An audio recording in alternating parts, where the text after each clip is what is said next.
안녕하세요. 저는 은혜학평강교회 송진명 목사입니다. 오늘은 시험을 극복하는 비결이라는 제목으로 여러분에게 말씀을 전할까 합니다. 성경 본문은 야고보서 1장 13절에서 15절입니다. 왜 사람에게 시험이 찾아옵니까? 이 질문은 매우 중요한 질문입니다. 무엇 때문에 시험을 당하는지 혹은 시험이 어느 길로 오는지를 알아야 시험에 효과적으로 대처할 수 있기 때문입니다. 본문에서 야고보는 두 가지를 분명히 말합니다. 첫째, 시험은 하나님 때문이 아니라는 것입니다. 본문 13절 말씀을 보십시오. 사람이 시험을 받을 때에 내가 하나님께 시험을 받는다 하지 말지니 하나님은 악에서 시험을 받지도 아니하시고 친히 아무도 시험하지 아니하시느니라. 둘째, 시험은 자기 때문이라는 것입니다. 본문 14절을 말씀을 보십시오. 오직 각 사람이 시험을 받는 것은 자기 욕심에 끌려 미혹됨이니 시험의 원인은 세상도 아니고 환경도 아닙니다. 시험은 바로 나 자신과 내 마음으로부터 비롯됩니다. 물론 어떤 경우에는 정말로 내 책임과 욕심을 부리지 않았는데도 시험을 당하는 경우가 있습니다. 그래도 내가 부족해서, 내가 기도하지 않아서 라고 말할 줄 알아야 하나님이 기뻐하십니다. 시험을 당할 때 나는 잘못이 없다고 생각하다 보면 사람들은 필연적으로 원망의 자리로 가게 됩니다. 하나님은 원망하는 것을 대단히 큰 죄로 여기십니다.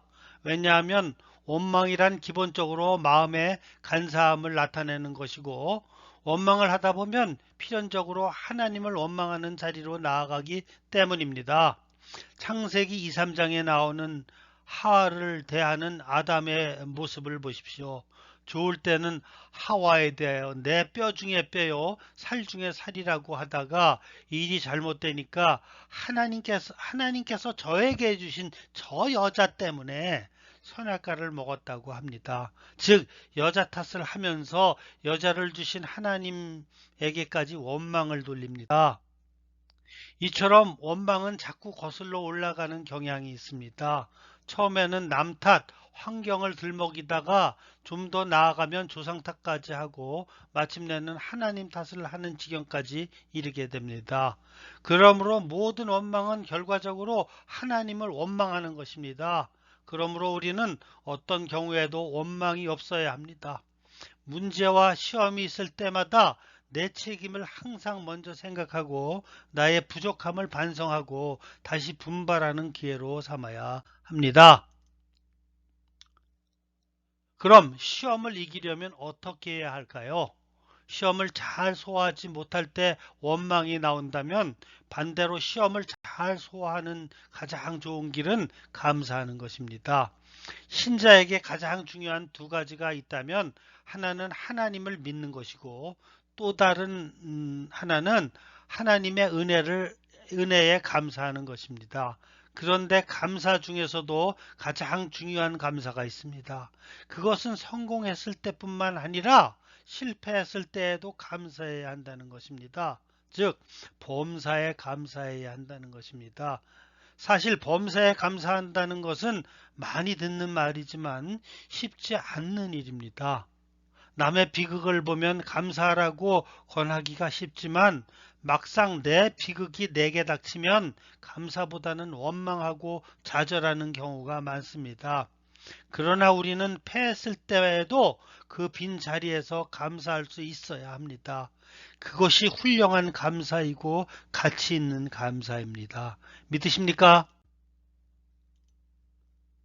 감사 중에는 웃음의 감사가 있고 눈물의 감사가 있습니다. 일이 성공하면은 축하객들 앞에서 감사하는 분은 많지만 슬픔에 눈물을 흘리며 외롭게 하나님 앞에서 감사하는 분은 많지 않습니다. 우리는 눈물 중에서도 죽어라고 감사해야 합니다. 그러면 반드시 웃는 날을 하나님께서 주실 것입니다. 눈물 속에서도 감사할 줄 아는 사람이 진짜 신앙인입니다. 감사와 믿음은 정비례합니다. 은혜 충만하면 감사가 많고 은혜가 마르면 감사가 없어집니다. 그래서 우리가 은혜가 충만하기 위하여 늘 말씀 보고 기도해야 합니다. 우리는 주어진 모든 환경에 대하여 하나님 앞에서 감사해야 합니다. 고난과 질병 속에서도 감사하고 보통 생활 속에서도 감사거리를 찾아 수시로 감사해야 합니다. 이처럼 감사를 느끼는 빈도가 높을수록 우리의 영이 살아있다는 증거입니다. 몸이 약하면 모든 계절이 다 싫습니다. 봄에는 바람이 귀찮고 여름에는 더위가 싫고 가을에는 감기가 들고 겨울에는 추위에 견디지 못합니다.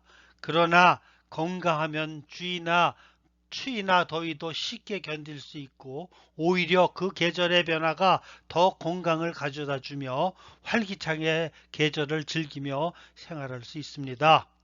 신앙에서도 마찬가지입니다. 영적으로 건강하면 감사가 나오고 감사하면 힘든 고난과 역경도 무난히 헤쳐나갈 수 있습니다. 그러나 영적으로 약하면 모든 것이 불평과 원망의 소지가 되고 그러다 보면 다른 사람들과의 관계가 나빠지고 자신의 삶이 더 어려워집니다. 그러므로 우리는 늘 감사하는 생활을 하시기를 주님의 이름으로 축원합니다. 물질이 없어서 고생하십니까? 그래도 감사하십시오. 이 땅에 빈손으로 왔고 빈손으로 시작했다고 생각하고 가난에 대해 불평하지 말아야 합니다. 다만 없는 중에서도 가진 것을 찾고 그것으로 인하여 감사하고 더 내일의 희망을 가지고 땀을 흘려야 합니다. 우리가 지금 못 받은 것이 아니라 받은 것을 못 깨닫고 있습니다. 원래부터 가진 것이 없는 우리가 현재 가진 것도 하나님의 은혜라고 생각하고 감사하며 살아야 합니다. 그래서 믿음이 없는 불신자들은 자신이 집도 있고 충분히 먹고 살 만큼의 연금도 나오고 다른 재산들이 있는데도 남과 비교해서 만족하지 못하고 항상 불평과 원망을 합니다. 그러나 믿음이 자랄수록 자신이 집도 없고 렌트에 살고 가진 것이 없을지라도 하나님께 늘 감사하며 산다는 것입니다. 지금 나 자신이 생각만큼 대우를 받지 못합니까? 그래도 감사하십시오. 사람은 대우를 받기 좋아하지만 항상 대우받으며 살 수는 없습니다. 살다 보면 감사하지 못할 일이 많이 생깁니다. 그래서 감사해야 합니다. 시련, 상처, 실패, 좌절 등 어떤 경우에도 감사해야 합니다. 우리는 범사에 감사하는 신앙을 가지면 모든 것이 회복될 줄 믿습니다.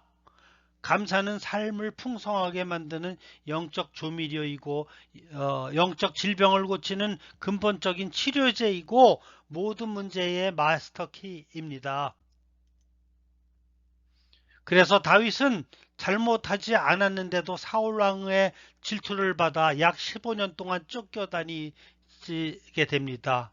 고난과 역경 그것도 죽을 고비를 많이 넘기면서도 하나님과 원망과 불평하지 않았습니다.